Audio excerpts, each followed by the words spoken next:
These are Globe Amaranth, Gomphrena Globosa. It is native to Central America, but can now be found globally.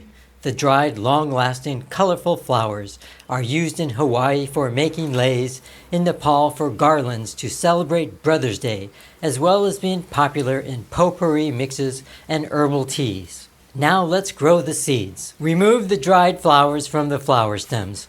The seeds are inside the bracts, the small white petal-like structures.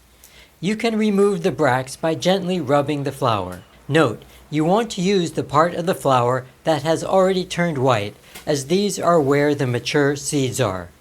Gently rub the flowers and the white bracts come off easily. The seeds are tiny, and if you wish, you can remove them from the white bracts, but it is not necessary, and quite frankly, a waste of time.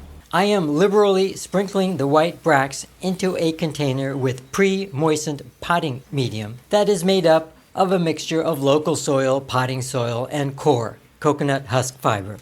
I am not worried about placement and will thin the sprouts out later as necessary. Cover the seeds with a thin layer of soil, just enough so that they will not be disturbed when you water them. Sprinkle water over them and keep them moist but not saturated. Keep your seeds above 70 degrees Fahrenheit, about 21 degrees Celsius. It's been only 1 week, and look at all these sprouts. This is great. There are so many that I can't even count them all. It's been 2 weeks, and look at all these seedlings. Oh my God. Who would have thought that you'd get such a high success rate? I have to thin most of these out because I only want to leave a couple in this pot. That's about as good as I can do. I want to leave quite a few in here just to make sure that these survive, because when I pulled out all the other little seedlings, it seemed to loosen some of the roots. So I've left quite a few in here. I've taken some of the seedlings that had the roots and a little bit of soil attached and put them in their own starter container, and we'll see if any of them survive or not. It's been 3 weeks now, and our seedlings are doing great. This is the original pot, and I did a little bit more thinning. And this is the pot where I just took some of the seedlings that I thinned from this pot, and I just, put them in another pot, and amazingly, they're doing really, really well too.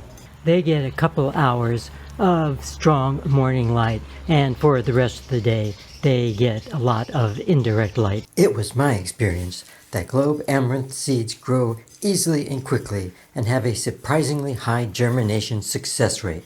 I can't wait to enjoy these colorful, long-lasting flowers. Happy gardening! Click on the Community tab for updates and previews of upcoming videos. Click on the Playlist tab for videos grouped by subject. See ya!